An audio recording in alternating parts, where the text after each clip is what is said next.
Boa noite. Eu não preciso me apresentar de novo, não é? Mas eu sou Helena, eu sou travesti, sou ativista. E esse contexto que a Lidwina traz, em que eu tento tomar uma outra posição no ativismo, ele tem a ver primeiro com o fato de, há uns 2 anos, eu ter ganhado uma visibilidade enquanto ativista imensa, não é? Quando eu passei a escrever para a revista Fórum, para o The Huffington Post, e esse ano, quando eu escrevi a matéria de capa sobre gênero da revista Galileu, foi a capa da Galileu de novembro. Isso trouxe uma série de visibilidade e eu comecei a perceber que as pessoas que estão fora do ativismo, mas que de alguma maneira lidam com o ativismo trans e feministas, me procuravam com receio de falar. Então elas me mandavam uma mensagem para fazer uma pergunta simples, mas davam tantas voltas com medo de errar um ou outro termo e isso reverberar em algum tipo de linchamento virtual. Não é? E a partir disso eu comecei a perceber que existe no discurso contemporâneo do ativismo, e mesmo na teoria dos feminismos, né, não ousaria falar em feminismo, né, mas em feminismos, alguns conceitos que têm se tornado impeditivos do diálogo. São conceitos que, apesar de terem a sua importância enquanto ferramenta epistemológica, enquanto ferramenta de crítica, eles têm se tornado impeditivos. E é justamente no sentido da forma como eles se tornam impeditivos que eu iniciei essa minha crítica. Então eu comecei primeiro pensando nos critérios de saber sobre a experiência da feminilidade. Não é? Obviamente essas críticas que eu acabei construindo, que vão reverberar, inclusive, no lançamento de um livro junto com a ativista Sofia Faveiro, agora em julho. A gente vai lançar um livro de crítica epistemológica ao ativismo virtual, né?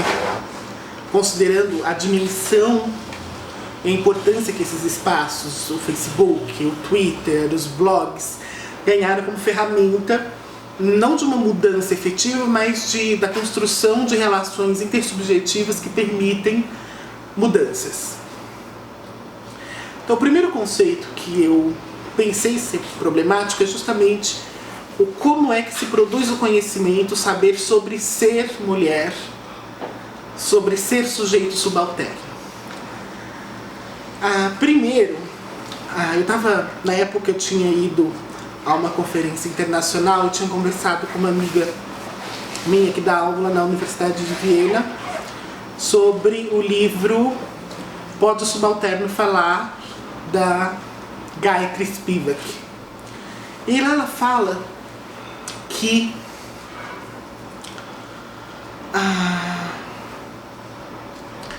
o subalterno, quando fala, perde a condição de subalternidade. E eu fiquei pensando, como? Porque ela diz, porque falar, articular, fazer do verbo ato político, no sentido que a Hannah Arendt dedica à palavra, é não ser mais subalterno, porque o subalterno não pode, dadas as condições sociais, estruturais, etc., agir. Então, se eu posso agir, eu não estou mais em condição extrema de subalternidade. Eu posso estar ocupando lugares minoritários, mas não necessariamente subalternos, porque eu crio a potência da resistência. E eu pensei, como é que a gente está construindo, usando a palavra enquanto ação política? Como é que a palavra pode ou não constituir ferramenta de mudança ou de construção do real? E aí a palavra, primeiro, é a narrativa que a gente constrói sobre a gente mesmo. É o saber de si. E aí vem um conceito que tem sido chave nos ativismos, mas que tem sido erroneamente utilizado, que é o conceito de saber pela vivência, não é?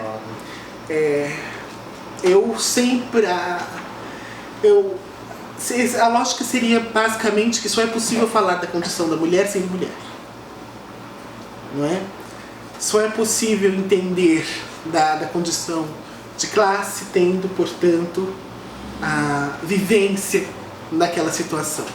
Então, saber se constituiria essencialmente por viver algo. Só que isso é um impeditivo. É um impeditivo na medida em que é colonizador. Quando eu digo, a partir da minha vivência, o que é ser mulher, e eu expando isso como é impossível ser mulher de outra forma, eu estou colonizando a identidade do outro a partir de uma categorização minha do que é ser mulher. E é nesse sentido que os movimentos, e foi assim que eu trabalhei essa crítica, que os movimentos tendem a tomar áreas colonizadoras. Então, isso revela que o nosso saber sobre nós mesmos é colonizador. Como é que a gente pensa a nossa identidade? Como é que eu sempre venho pensando a minha feminilidade? A minha feminilidade enquanto mulher trans, enquanto travesti, eu não costumo... Há quem diferencie mulher trans e travesti, mas no meu caso eu não diferencio porque eu estou perdida em algum lugar entre as duas coisas. Um dia eu falo mulher trans, outro dia eu falo travesti, um dia eu me chamo no masculino, mas geralmente é esquecimento, viu, gente? Foram anos me chamando de falando masculino. É difícil você acertar seu próprio pronome. E aí eu penso, de que maneira colonizadora, a partir de vivências normativas em que se constitui essa feminilidade? Porque a vivência, ela não é simplesmente individual. Quando a gente fala a minha vivência, não é. A vivência tem classe, a vivência tem cor, a vivência está socialmente localizada, a vivência tem trajetória. E as vivências se compartilham a partir de coletividades. Então, dentre as múltiplas vivências, as que se articulam são geralmente as vivências que estão em condição de poder maior. E essas vivências colonizam outras. Aí, portanto, a gente vê a discussão entre o feminismo radical e o feminismo interseccional. Quando as feministas radicais, a partir da epistemologia de gênero delas, dizem que mulheres trans não podem ser mulheres. Mas por quê? Porque a narrativa de que a mulher é aquela que nasce com vagina é a narrativa colonizadora. Ela é a narrativa majoritariamente construída. Esse é o discurso hegemônico do que é ser mulher. Discurso esse que, ao genitalizar, retira da condição de gênero toda subjetividade. Não existiria, portanto, um pertencimento. Se a condição é dada sem que eu possa me relacionar com ela de nenhuma maneira, não há pertencimento. E sem pertencimento não vai ter processo nenhum de identificação, porque eu não posso me identificar sem pertencer. Não é? Então, pensar a vivência como critério único para falar sobre algo é limitador das experiências. Limita a multiplicidade e pode conduzir a um tipo de racionalismo extremamente perigoso. Que é quando a gente nega outros mecanismos de produção. O que eu estou dizendo não implica em negar a importância da vivência na compreensão dos fenômenos sociais, de gênero, etc.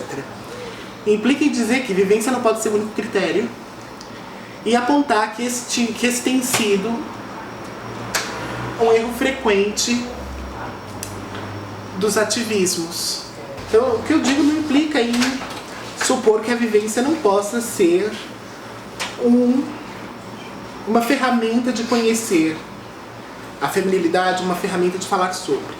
Implica em dizer que ela não é única e que ela não pode se pretender universal e ela precisa resistir à tentação colonizadora. Não é? Porque a gente tende, sobretudo quando a gente encontramos dentro de um discurso todo mundo é assim, a gente vive procurando um discurso, né? O Lacan já falava disso, né? A gente vive procurando um grande outro para estruturar a nossa relação com o real. E, às vezes, quando a gente percebe um discurso estruturado, um discurso que nos representa, com o qual a gente se identifica, então a gente tende a transformar esse discurso numa espécie de verdade violenta, como propunha o Derrida. E o que são as verdades violentas? Verdades violentas são verdades que a gente não consegue questionar. São verdades que se tornam o único mote de observação do mundo, o único mote de observação do real. E isso é extremamente problemático. Não é por quê? Porque se eu olho a partir de uma única lente, eu estou pondo fim às multiplicidades. E não dá para falar de gênero, não dá para falar de feminilidade, não dá para falar de poder sem falar de multiplicidade. Não é porque se a gente tenta uma categorização, ela vai ser colonizadora. E aí vocês podem pensar, eu pensei também, mas esse discurso não vai recair numa multiplicação infinita das possibilidades de discurso, de modo a prejudicar as ações coletivas, de modo a prejudicar as demandas coletivas? Não. Porque as multiplicidades se encontram. Deleuze, no livro Mil Platôs, que ele escreveu com Guattari, ele fala sobre a diferença entre unidade e fluxo unitário. A unidade seria o pensamento único. Estamos em unidade, portanto pensamos todos iguais, caminhamos no mesmo sentido. O que seria o fluxo unitário? Nós nos encontramos dentro de muitas igualdades, mas a gente consegue construir a partir das singularidades. Não individualidades, porque individualidades te tira do conjunto, né? A singularidade é sempre um processo de tornar a si mesmo, de tornar-se mulher, de tornar-se homem, de devir gênero, de devir alguém, não é? Então, a minha primeira questão foi justamente com a vivência. Ela não pode ser o único meio de conhecer, e ela não pode conduzir ao irracionalismo. Assim como conhecimento produzido por outras formas, por outras fontes, como a academia, por exemplo, precisa ser considerado.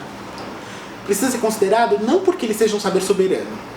A gente sabe que ele tem um status de saber soberano. O saber acadêmico, ou que se pretenda científico, tem um status de verdade, de saber soberano, etc. Porém, quando a gente nega esse saber radicalmente, o que a gente está fazendo é garantindo que esse saber continue da forma como é.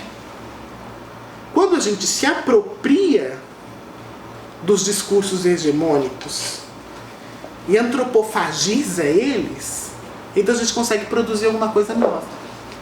A negação protege aquilo que a gente critica.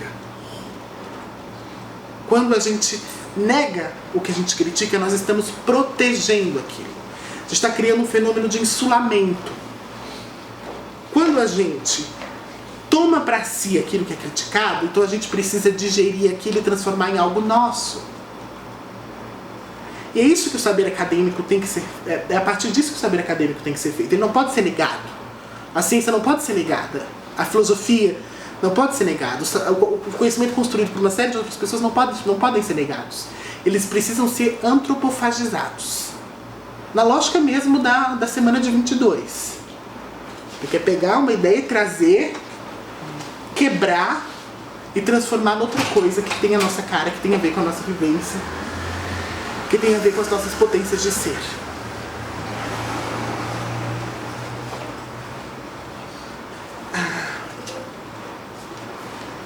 Tudo bem até aqui, gente? Uma roda de conversa, vocês podiam falar, né? Seria super legal.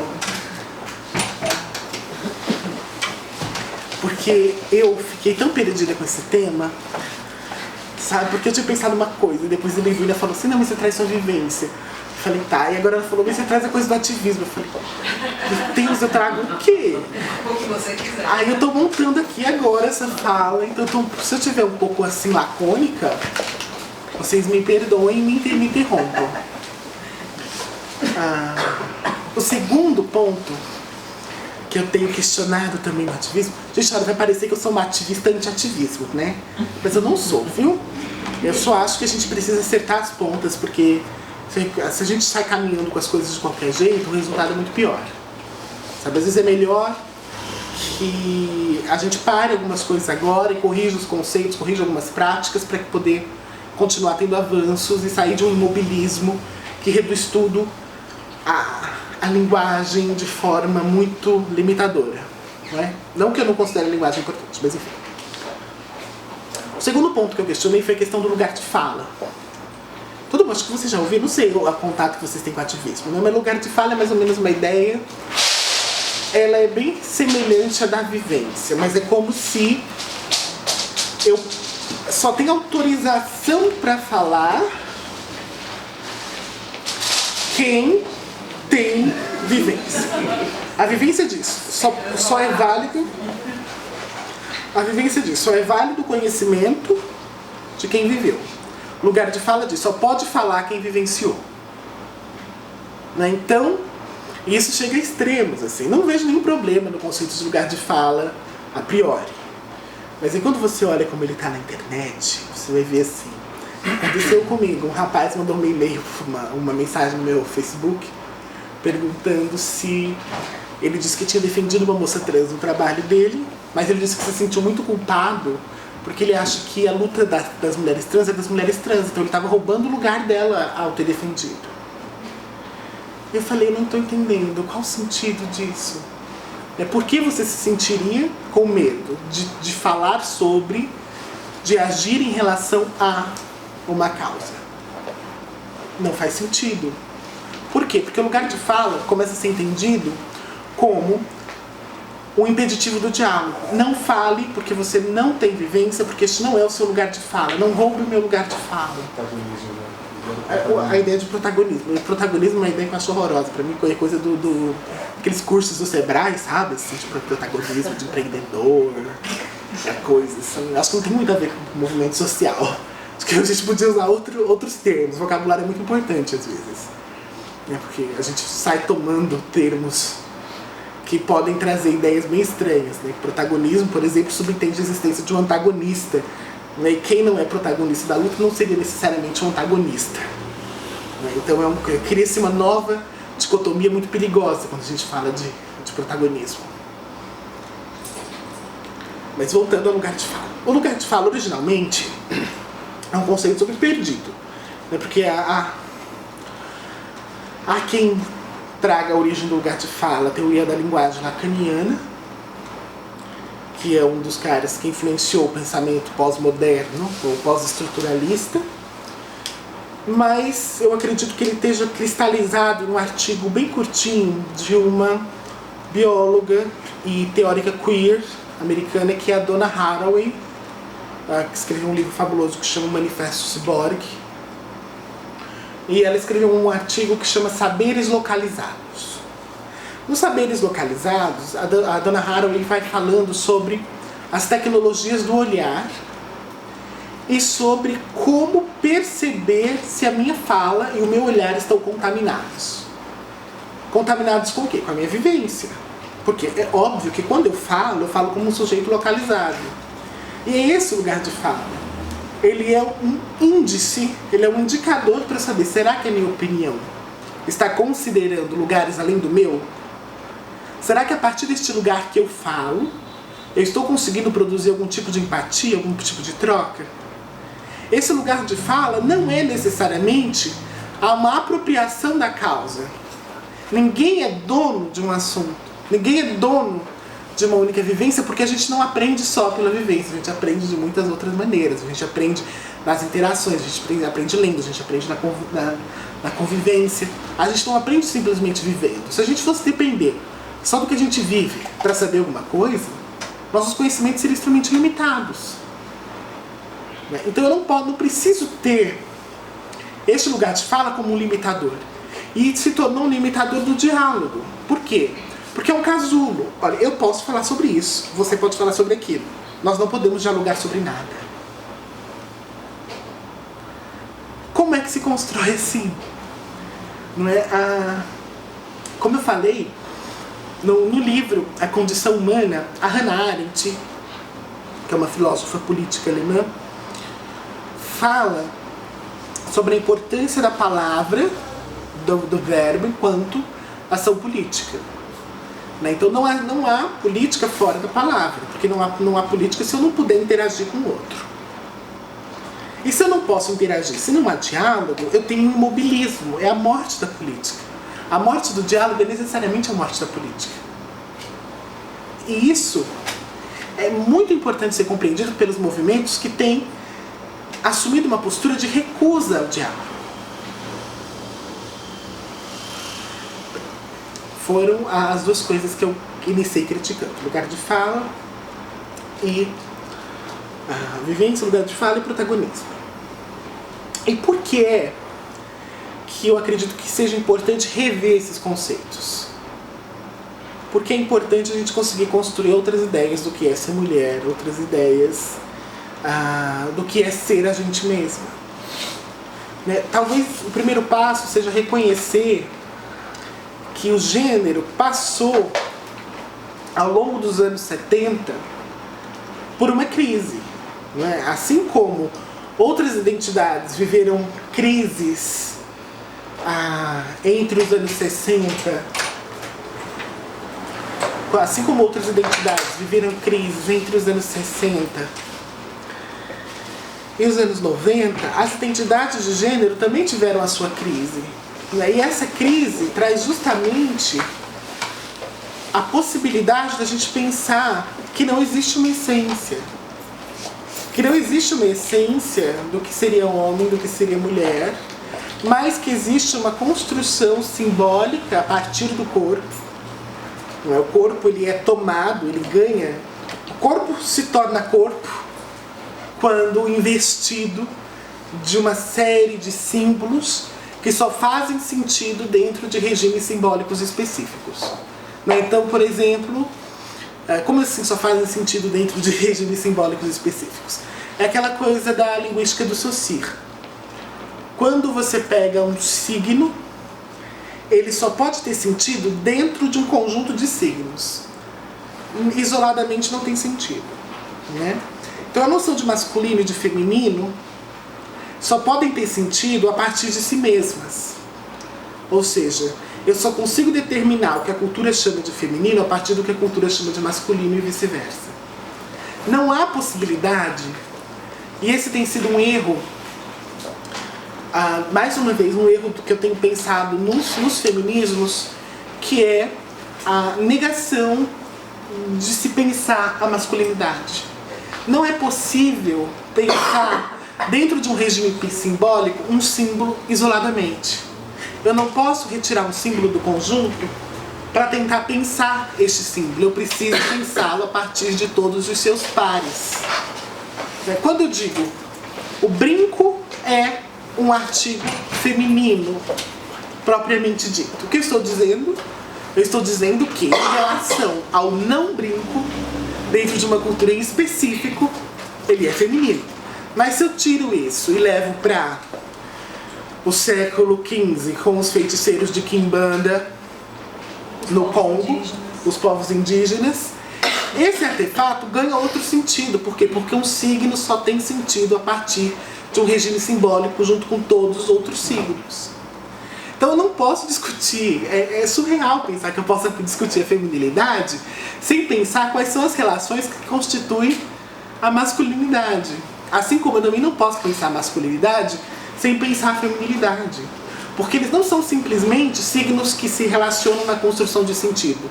Eles também se opõem na construção de outros sentidos a partir de um binário. Não é? Os binários, a teoria dos binários é uma teoria que o Jacques Derrida apresentou no livro, não sei se foi no Gramatologia ou no Escritura e Diferença. Não lembro mais, mas acho que foi Escritura e Diferença. Em que ele foi pensando a linguagem, ele foi pensando o texto, ele não estava pensando as relações sociais, mas ele notou, por exemplo, a numeração subordinada. A numeração subordinada em português, por exemplo. Nós temos o primeiro termo, ou o termo central, que vai ser o termo regente, e a gente tem o termo regido. São os pares que articulam as orações subordinadas, e esses pares se modificam a partir da relação entre eles, não é? De modo que os binários, pensados socialmente, eles são esses pares. Então ele tem o masculino e o feminino, de modo que aqui há a dominância, tem um regente, aqui é dominado, tem um regido. E o tipo de relação que se dá entre os dois termos é poder. Porque o poder é relação. Aqui eu estou trazendo Foucault. O poder não é uma coisa que eu tenha. O poder não é uma coisa que eu possa pegar, que eu possa sentir. O poder é uma estratégia e uma relação entre os sujeitos. E talvez o poder tenha entre uma de suas faces principais as relações de gênero. Quando eu paro para pensar o que é que articula as relações entre homens e mulheres, são as noções de masculinidade e de feminilidade, significadas no contexto ocidental, e são as relações de classe. São os dois da construção das relações entre os sujeitos vou dizer na contemporaneidade, apesar de achar que isso é muito mais antigo. Eu vou falar contemporaneidade só para poder atender o título da palestra, viu, gente? Que estava na contemporaneidade, e que eu estou pensando onde é que eu vou enfiar essa diabo dessa palavra. Então eu falei contemporaneidade. Não pode, né, gente? Tinha um panfletinho bonitinho dizendo que ia falar disso, né? Então eu tinha que falar. Eu tô sempre restringida ao feminismo, viu, gente? São críticas que eu tenho a mais movimentos sociais. Mas para eu evitar grandes acusações de que eu estou roubando alguma coisa, lugar de fala, protagonismo, então eu me limito a falar exatamente das causas nas quais eu milito, de alguma maneira. Quando a gente pensa no feminismo, a gente fala muito de poder. O poder e a dominação do homem. A Safiotti, nos anos 70, a professora da PUC, já falecida, publicou um livro fantástico, é O Poder do Macho, que ela vai mostrando a construção de um patriarcado a partir do Ocidente. E quando eu penso em empoderamento, me vem uma coisa assim, eu adoro etimologia, sabe, gente? Eu tenho assim uma fascinação. Eu sei que empoderamento é algo como trazer o poder, não é? E eu penso, este poder se constituiu a partir do quê? Porque quando a gente fala de poder, a gente esquece de pensar que tipo de poder. Quando a gente fala que o poder é masculino, é porque o poder se constituiu a partir dos ideais de masculinidade. O poder se constituiu como violento, como dominador, destruidor, estratégico.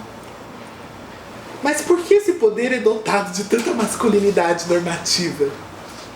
Não é? Será que existe outra forma de poder? Será que, se o poder é relação e estratégia, será que existem outras relações, outras estratégias que podem ser constituídas? Então, quando eu penso em empoderamento, eu estou pensando que eu vou buscar este poder que é perverso, que é fruto daquilo que eu critico. Então eu vou me empoderar com o quê? A Sueli Ronick, no livro que ela escreveu com Félix Guattari, como é Micropolítica e Cartografias do Desejo, ela tem um texto que chama Uma Nova Suavidade é Possível. Amor e uma nova suavidade. Isso, amor e uma nova suavidade. Em que ela começa a perguntar se o amor é possível, se a suavidade é possível. E ali ela propõe um exercício que tem sido muito importante para mim. Que é um exercício que eu tenho me feito. Que é pensar em que territórios estão. Quando territórios, eu não estou falando de um território físico, eu estou falando de um território ideal, de um território político, de um território não palpável. Então, em quais territórios do saber se constitui esse poder que a gente busca? Que tipo de poder é esse? É poder o quê? É poder quem? É poder como? Sabe? É difícil a gente pensar em empoderamento se a gente não começar a pensar que tipo de relações e estratégias contra-hegemônicas a gente quer constituir num novo poder. Eu não preciso me empoderar, não. Esse poder velho, rançoso, tá aí. Bom que vá pro lixo. O que a gente precisa é constituir novas formas de poder, novas formas de se relacionar, novas formas de estar com o outro. Uma nova suavidade. E a gente precisa desterritorializar as nossas experiências com o poder. Não é? E que novas formas podem ser essas? Eu não sei. Isso é uma coisa da nossa criatividade. É uma coisa que neste momento a gente só tem condições micropolíticas de fazer. A gente não tem como fazer isso do ponto de vista macropolítico. Eu tenho como pensar minhas relações de poder com meu namorado, com meu filho, com meus pais, com os colegas de trabalho, com os colegas de turma. São nessas relações micropolíticas que eu posso pensar um novo poder, que eu posso pensar uma nova suavidade, que eu posso pensar desterritorializações. Então, no sentido de empoderamento, eu acho que não faz sentido, sabe? Porque, nesse caso, eu vou abandonar um pouco a definição de poder do Foucault, porque eu acho que a definição de poder do Foucault nos serve muito mais a uma crítica ao poder do que uma definição propriamente dita. Do poder no sentido político, no sentido bélico. Há um cientista político americano chamado Charles Wright Mills. Ele escreveu um livro que chama As Elites do Poder. E aí, em determinado momento, ele está dizendo o que é o poder. E ele diz, numa frase, uma oração muito simples, diz que o poder é fazer o outro dobrar-se. Sendo esse outro qualquer outro. Sendo esse outro uma singularidade, sendo esse outro uma coletividade, sendo esse outro um estado, sendo esse outro uma empresa, sendo esse outro qualquer outro. E aí eu pergunto, esse poder, e aí a gente tem vários estudos do poder, ele é um poder patriarcal. Ele é um poder que investe a masculinidade, que é investido, é um poder que ganha substância a partir dos estereótipos da masculinidade. Quando a gente pensa, e a gente precisa tomar muito cuidado também, quando a gente essencializa a masculinidade. Esse foi um outro ponto que eu tenho criticado nos ativismos feministas, que é o risco de essencializar. Quando eu digo assim, todo homem é opressor, machista, transfóbico. E eu estou essencializando, porque quando todo é, ou seja, eu pego todo um grupo de pessoas, construo uma essência, dou uma substância e transformo em imutável. E aí você fica mencionando, você vê aquela constante referência à primeira frase da Simone, né? Não se nasce mulher, torna-se, mas não é homem, né? Sim, não, e a gente está super atrasado nisso, porque a Judith Butler, no livro Problemas de Gênero, há 25 anos, começa o livro falando em devir gênero, que existe um devir homem, um devir mulher, ou seja, um devir gênero. Não é? Então, se não se nasce mulher, também não se nasce homem. Existe toda uma constituição. Claro que a frase da Beauvoir ela é bem específica, ela está muito contextualizada quando ela diz que a mulher na sociedade francesa se constitui como outro não significativo do homem. O homem é sujeito, a mulher é outro.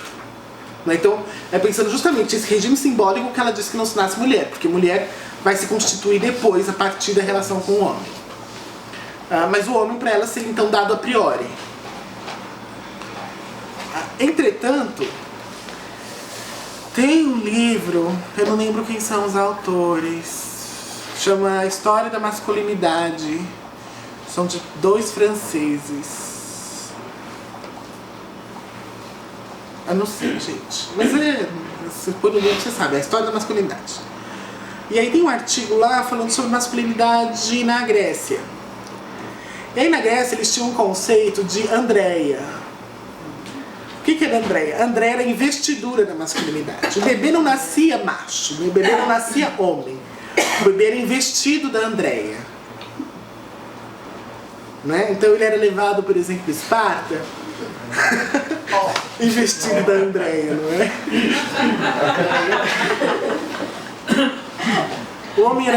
O bebê nascia E ele era levado para os anciãos em Esparta, para Jerúsia, que era o conselho de anciãos homens.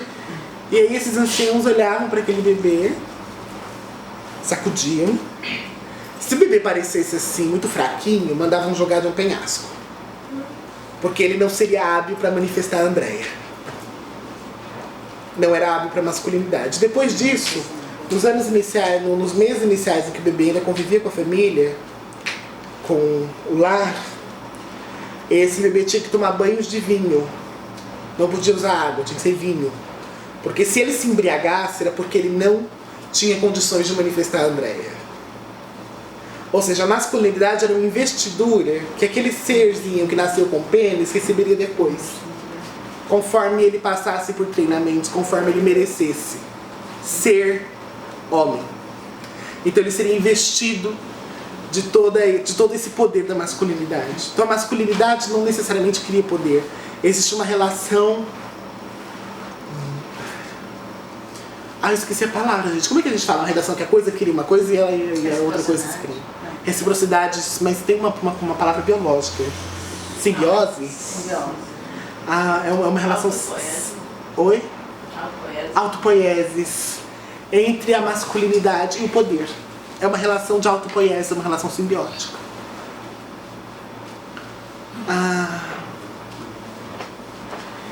E nesse sentido, eles relatam um caso que está num dos textos do Tucídides, de uma mulher que havia sido investida da Andréia, que havia sido tornada uma guerreira muito reconhecida.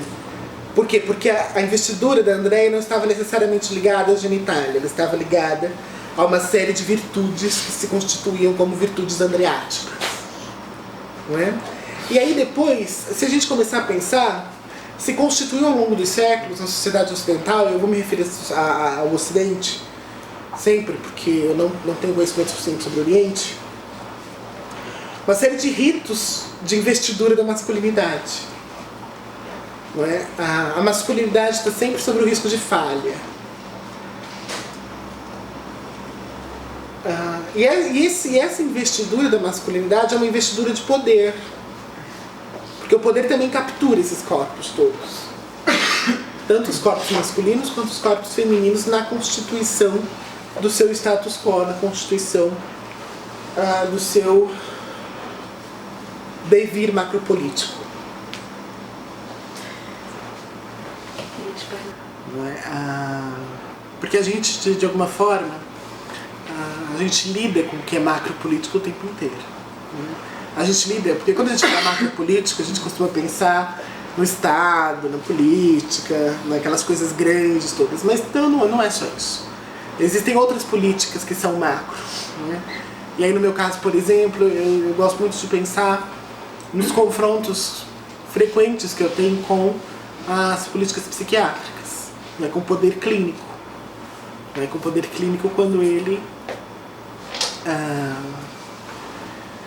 me cataloga com transtornos de disforia de gênero, quando ele me deixa dopada o dia inteiro, porque, enfim, depressão e mais uma série de outras coisas. E aí, somando tudo, são quase 9 remédios antidepressivos, calmantes e ansiolíticos por dia. E aí tem dia que eu fico, que assim que eu falo, onde está meu saber de mim? Porque eu fico tão em alfa que é como se eu não conseguisse saber. E isso é uma forma de lidar com a macropolítica, quando a gente se põe a resistir a isso. Resistir de forma saudável, né? Porque se eu resistir muitos remédios, às vezes eu fico numa situação bem ruim. Mas, nesse sentido que eu estou dizendo, que a gente precisa construir atos de resistência com o corpo, não é? Então o meu corpo pode ser o local da minha resistência, sabe? E a resistência de muitas maneiras. Resistir a uma masculinidade impositiva é quando eu decidi assumir que era mulher. Não é? Isso para mim foi uma forma de confrontar a norma. E as micropolíticas se dão, eu acredito que nas nossas relações com a gente, com o nosso saber da gente. A gente precisa passar por processos conscientes de desidentificação o tempo inteiro. Sabe, eu tive uma semana muito ruim, assim. Hoje mesmo eu tive assim, um caso de transfobia que me mexeu bastante comigo. Foi um detalhe, assim, mas foi uma coisa que mexeu bastante comigo. E, sabe, a ideia de que... Eu lembro que eu disse pra um amigo também trans hoje, falei assim, poxa, ser trans é tão ruim que eu começo a achar que deve ser mesmo uma doença. Falei então de brincadeira. Mas aí depois me peguei pensando, eu falei, veja isso, Helena. Eu já tinha dito isso ontem a um amigo, mas hoje eu disse novamente, eu falei, veja isso. É a forma como o discurso me toma e me faz olhar a partir de uma lente colonizadora. Faz com que eu olhe para mim a partir do olhar do médico. Sabe, isso é muito perigoso. E a gente precisa estar atento aos discursos que incidem sobre a gente o tempo inteiro, porque eles são discursos de poder. Sabe, eles são potencialmente limitadores. O Foucault, em determinada altura do História da Sexualidade 1, traz a ideia do carrasco de si mesmo. Da forma como eu me torno aquele que me limita. A forma como eu vivo observada por poderes. Isso ele fala no Vigiar e Punir, no Panóptico. Então essa é uma relação que a gente precisa ter. Talvez seja uma relação micropolítica com macropolítica. Porque também não tem como separar agropolítica e micropolítica de forma tão binária. Porque são conceitos absolutamente interrelacionais. E aí com a ação política no sentido de Estado, de política mesmo. Aí o ativismo de rua, o ativismo de estar cobrando o governo, o ativismo de, por exemplo, quando eu fui a Itatira recentemente, à frente a uma série de violações aos direitos humanos que estavam tendo em Itatira, recebi uma série de ameaças, assim, enfim, está tentando confrontar a realidade de alguma maneira, sabe? E isso é uma ação política, talvez macropolítica. E aí é uma particularidade minha, eu considero a participação em instituições importante. Então, por exemplo, eu sou filiado ao PSOL. É uma instância que eu acredito que seja importante, porque eu acredito que dentro de um regime partidário a gente precisa de alguma forma ter canais para questionar. Eu acredito que a democracia ela se constitui melhor quanto mais as relações institucionais estão sólidas e participativas. Então eu acredito muito que seja importante. E eu, apesar de achar que o Estado não tem o menor interesse em lidar com os corpos dissidentes, o que é o corpo dissidente? O corpo dissidente é o corpo travesti, é o corpo negro, é o corpo gordo, é o corpo deficiente. São os corpos não produtivos, sobre os quais se constroem uma série de discursos de exclusão, de aniquilação. Por quê? Porque esses corpos não servem ao Estado. O filósofo espanhol Paul Preciado, ele traz uma ideia num texto que chama El Burdel del Estado, em que ele fala que o Estado constrói um ideal de corpo são. E que isso, apesar da gente hoje não ter um Estado necessariamente bélico, o Estado pensa qual é o corpo ideal, qual é o corpo que ele vai mostrar para o exterior, de qual corpo ele vai discursar, qual é o corpo brasileiro, qual não é o corpo brasileiro. Sabe, quando ele constitui o ideal de corporalidade, ele produz processos de aniquilações de outras corporalidades. E elas são aniquiladas de formas distintas. A aniquilação segue uma gradação. É interessante a gradação que a teoria Creep propõe, que ela fala sobre o nível de repulsa. Então o Estado abraça determinados corpos na relação com os níveis de repulsa. A teoria Creepy monta uma... Como é uma tabela que compara do maior para o menor, gente? Eu não sei como chama. Uma escala, isso, uma escala. Muito obrigada. Monta uma escala do que é da repulsa não visível à repulsa mais visível. Então eles pensam isso com a deficiência. Né? Então eles são, por exemplo, as deficiências que não aparecem. Não é? O diabetes... são deficiências que não causam olhar de repulsa. Uma miopia, né? Então as pessoas conseguem viver dentro de uma corponormatividade, eles falam. E aí eles vão aumentando, né? Então vai para uma deficiência como uma ginecomastia masculina, depois a surdez, a cegueira, até o último nível, que é a deficiência intelectual.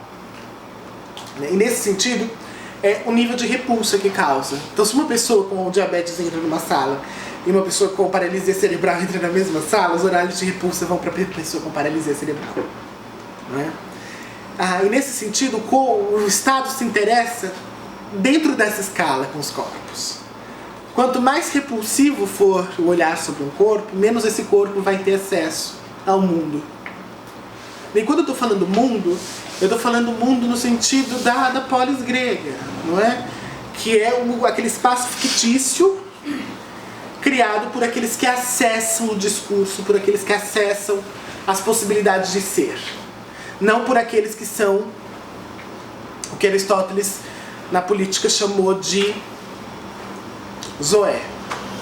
O que é zoé? Zoé é a vida nua, zoé é a vida destituída de vida. Zoé é a vida do animal, para Aristóteles, a vida dos escravos e a vida da mulher. São as vidas que poderiam ser dispostas e que nada valiam para a polis grega. Hoje, quais são as vidas que estão ali, que se constituem? Elas se constituem como possibilidades de ser dentro da polis moderna a partir de 3 elementos estruturantes: gênero, classe e corpo. E aí, é claro, com corpo eu quero pensar corpo e raça junto, porque a raça também incide no corpo de alguma maneira, sobretudo na sociedade brasileira, que tem o olhar, né? É a partir do olhar que ele identifica o negro, o branco, e constrói as suas escalas de colorismo. Então a sociedade brasileira tem essa coisa do olhar. Então e o gênero também incide no corpo. O corpo é uma categoria mais transversal. Né? Entre um conceito, a sua banalização e a transformação dele numa caricatura do que ele era, existe uma distância imensa. Não é? Então, quando tudo é roubo de lugar de fala, nada é roubo de lugar de fala. Entende?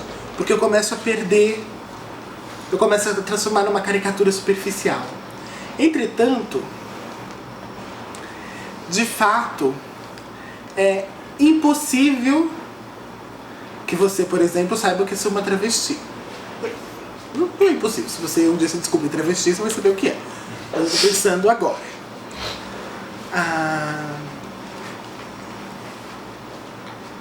Mas isso não te impede de empatizar. Isso não te impede de supor. Até porque sempre é impossível ser o outro.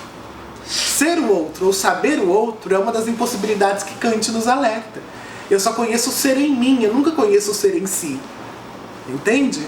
Então, se eu nunca puder lutar ou falar pelo outro, primeiro eu destruo toda a ideia de representação, que é uma ideia problemática em muitos sentidos, mas que dentro da estrutura política ocidental, os processos de representação são muito importantes. Né? Tem um texto super interessante sobre isso, que é de um cientista político finlandês chamado Alan Przeworski.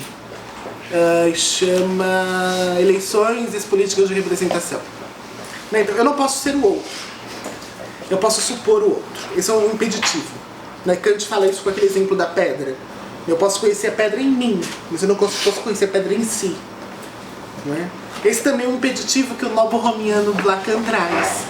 Lacan traz essa ideia de que eu só consigo me relacionar com a imagem do outro, que é uma projeção mutilada do que esse outro seria. Né? Então, essa impossibilidade de ser o outro, ele é frequente em todas as nossas relações. E é por isso que a gente precisa desenvolver as capacidades tanto de se relacionar, quanto de constituir relações mais empáticas. Porque eu não preciso ser o outro para que eu me solidarize com este outro. Talvez esse seja o perigo. A negação, o medo de roubar lugar de fala, pode se tornar um impeditivo da solidariedade. O problema é só na questão do macropoder, assim, quando quem determina a lei, por exemplo, no lado social, não é aquela classe, não é a classe da periferia, por exemplo. Então, assim, vem de fora para dentro, aí dá um incômodo, né? Assim, tipo, ele dialoga com essa da classe, ele olha de fora, é um olhar de fora. Sim, mas é um olhar pervertido. Pervertido no bom sentido. Aliás, não sei se é mau sentido em pervertido, mas enfim. É um olhar pervertido para a política, que é um olhar, é supor que a política não funciona como canal de escutar as demandas, entende? Então a política é pervertida. E aí, nesse sentido é que talvez o desafio esteja justamente na constituição de novas relações de poder, inclusive relações de poder na política. E é claro, gente, que uma dose de radicalização vez ou outra não tem problema, sabe? A realidade às vezes demanda radicalidade.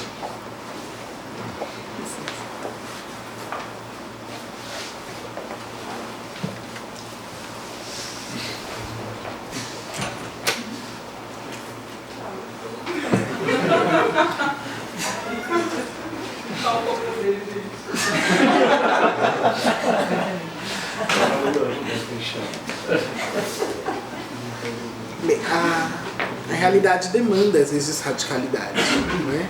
Mas a gente não pode confundir a radicalidade com outras formas, talvez violentas de ser, né? E aí eu acho muito interessante, e eu concordo com a frase, para não confundir a violência do oprimido com a violência do opressor com a reação do oprimido, não é? Vocês já ouviram essa frase, eu suponho. É ótimo não confundir, sabe? Mas a gente subjetivou tanto essa frase que isso foi para as micro-relações. Sabe, quando essas reações do oprimido são reações coletivas.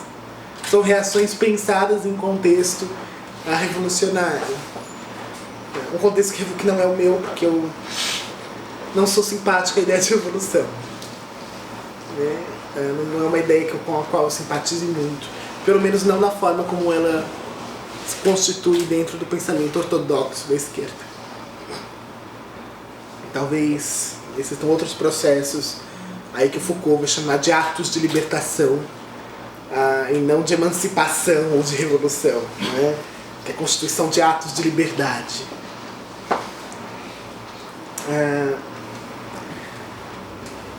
E o que a gente precisa pensar é na radicalidade coletiva. A radicalidade coletiva frente aos poderes hegemônicos. E aí talvez a estratégia precise ser dupla. Mas a gente nunca precisa pensar em um ativismo que seja único. Não é? Porque já que a gente está pensando na multiplicidade dos sujeitos, dos devires homem, do devir mulher, então a gente precisa pensar também que existe um devir ativista. Existe um devir ativista, existe um devir luta política. E este devir é múltiplo. Então há aqueles que têm o seu ativismo nas micropolíticas, haverão aqueles que irão para um embate macropolítico, mas se o ativismo é diferente, as estratégias precisam ser distintas. E aí, tanto o que você disse, Dani, quanto o que eu disse, eu acredito que não sejam opostos, eu acredito que se encaixem a partir de estratégias distintas. E como é que a gente constitui uma estratégia de luta? A gente constitui uma estratégia de luta percebendo a demanda do real. Sabe, o que o real demanda de nós nesse momento é o que a gente precisa fazer. Não é a gente que vai construir a demanda do real. É o mundo que demanda uma ação nossa. Quanto à beleza, é um assunto que me assombra tanto. assunto que me assombra tanto, porque ele incide de formas muito distintas em muitas pessoas, não é? No caso da gente que é mulher trans e travesti, é um assombro, não é? É um assombro, assim, químico, né? Porque a gente toma... A beleza está em abandonar as características masculinas e alçar características femininas. E muitas... tem um documentário que se chama O Valor da Beleza. Qual é o nome, Jonatas? Como? A Dor da Beleza. Que mostra como algumas travestis se mutilam para conseguir atender o ideal de beleza, de corpo desejável. Né? E isso, eu acho que tem um link muito interessante entre isso e a relação poder e amor, que, como é o nome dela? Neila. Como? Neila. Entre a relação poder e amor que a Neila falou. Por quê? Porque a beleza, ela se constitui a partir do que a gente pode pensar, com as palavras do Guattari, uma economia dos desejos. Não é? O ser belo, assim como para o homem o ser forte, o ser viril, eles não estão simplesmente ligados aos poderes sociais, políticos, etc. Eles estão ligados aos poderes que emergem a partir da economia do desejo. Então o corpo vai ser desejado e isso gera valor. Tem uma socióloga carioca, Miriam Goldenberg, que cunhou o termo a partir da noção de distinção do Pierre Bourdieu. Ela cunhou o termo corpo distintivo. O que é o corpo distintivo? É aquele corpo sarado, jovem, belo, a partir da norma, que se constitui enquanto valor. Valor para o emprego, valor para relacionamentos mais duradouros, mais estáveis, mais felizes. Né? Então, a beleza permite acessar o amor. E o amor, apesar de ser uma relação boa, também esconde possibilidades de perversões de si mesmo. Né? Todo conceito bom pode ser pervertido. Né? E aqui pervertido é mal. Por quê? Porque ele pode construir formas dóceis de dominação. Não é? Formas dóceis de exercício do poder. E aí é claro que eu não sei qual conceito de amor com exatidão você estava usando. Eu estou pensando aqui num conceito mais trivial de amor. E nesse sentido, o acesso ao amor romântico está ligado à beleza.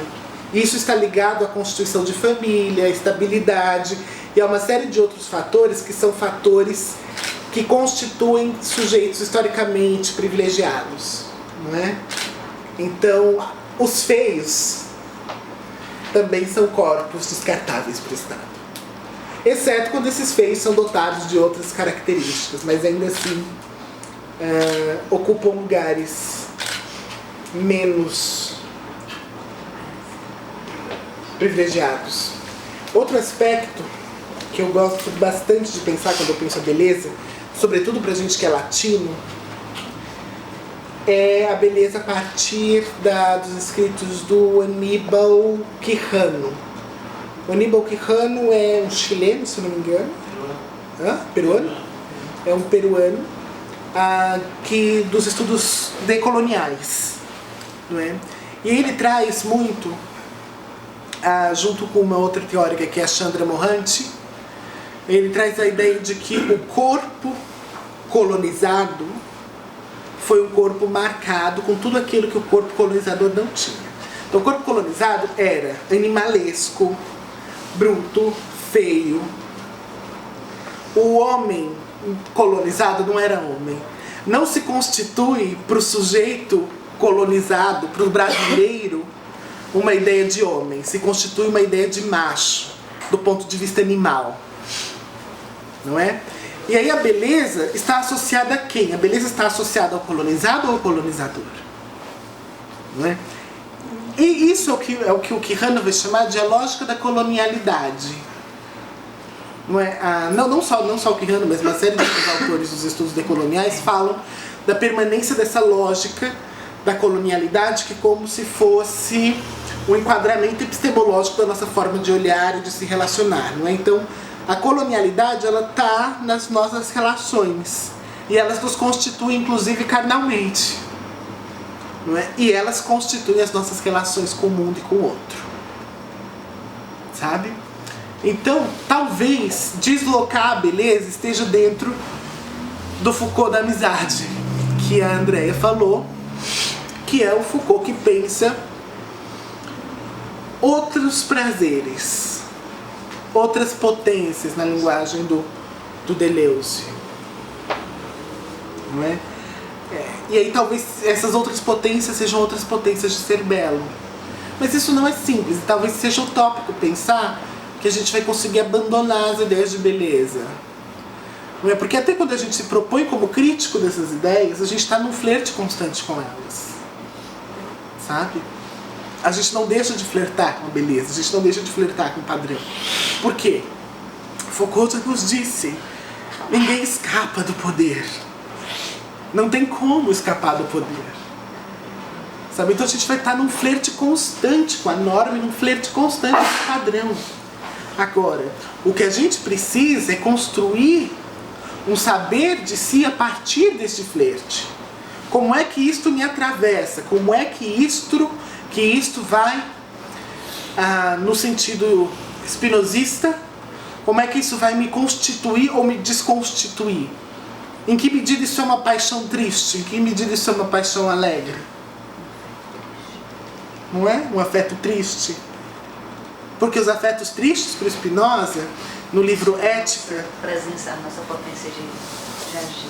É a potência de agir, é o que nos constitui. E as paixões tristes é o que nos desconstitui. E o Spinoza é radicalíssimo nisso. Porque ele chama, por exemplo, até a esperança de uma paixão triste. Não é? Não vai dar, não vou falar disso, mas tem um livro super legal que é Filosofia Prática, Spinoza, Filosofia Prática, de autoria Douglas Deleuze. Acho que foi assim uma leitura, não é lindíssima, uma leitura que quando eu não conhecia muito bem o Spinoza, mas depois que eu li Deleuze falando do Spinoza, eu tive assim, sei lá o que eu tive. Eu aplaudi o livro de verdade, eu sou super louca lendo. Eu aplaudi o livro. Não, uma vez eu li, desde a adolescência, quando eu era adolescente, eu li um livro que chamava Caçador de Pipas, que era um best-seller que minha mãe tinha comprado no Avon, né? Eu vendi o livro na Avon, não sei se você lembra. Minha mãe tinha comprado na Avon, eu li. E aí tinha uma cena que ia ter um estupro. E eu fiquei tão revoltada com essa cena que eu fechei o livro, joguei longe. Porque eu falei, não vou deixar o menino ser estuprado. Sabe? E foi uma coisa horrível pra mim. Então eu tenho uma relação com o livro que é doentia às vezes. Eu acho que a gente precisa primeiro construir aí uma análise de como é que isso passa a existir, não é? Eu acho que talvez o começo esteja no pensar o conceito de sororidade no feminismo. Né? Todo mundo conhece o conceito de sororidade? É uma ideia de irmandade feminina, né? Vem de soror, que é irmã. É uma ideia de irmandade feminina em que se constituem redes de apoio. Até aí tudo bem. Só que o problema é quando o foco da luta política se desloca da conquista de direitos e etc. para uma espécie de terapia coletiva, não é? É importante empoderar as mulheres, porque é importante que a gente esteja bem para lidar com uma série de outras coisas. Deve ser esse o foco do feminismo? Também, devem ter redes de construção disso. Mas auxiliar outras mulheres a se olharem diferentes, a se sentirem mais úteis, a se sentirem mais desejadas, é impeditivo de dialogar com o homem?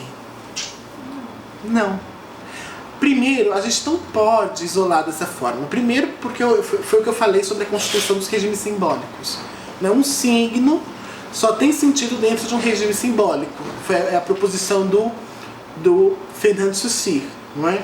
Então, um brinco só tem sentido em relação a um não brinco dentro de uma cultura que tem vários outros tipos de brincos, dentro de um tipo de orelha que usa esse brinco. Então um signo só ganha sentido a partir dos outros. Se eu isolo, eu retiro ele da rede semântica, da rede de significação. Retirado da rede de significação, ele não pode ser reelaborado.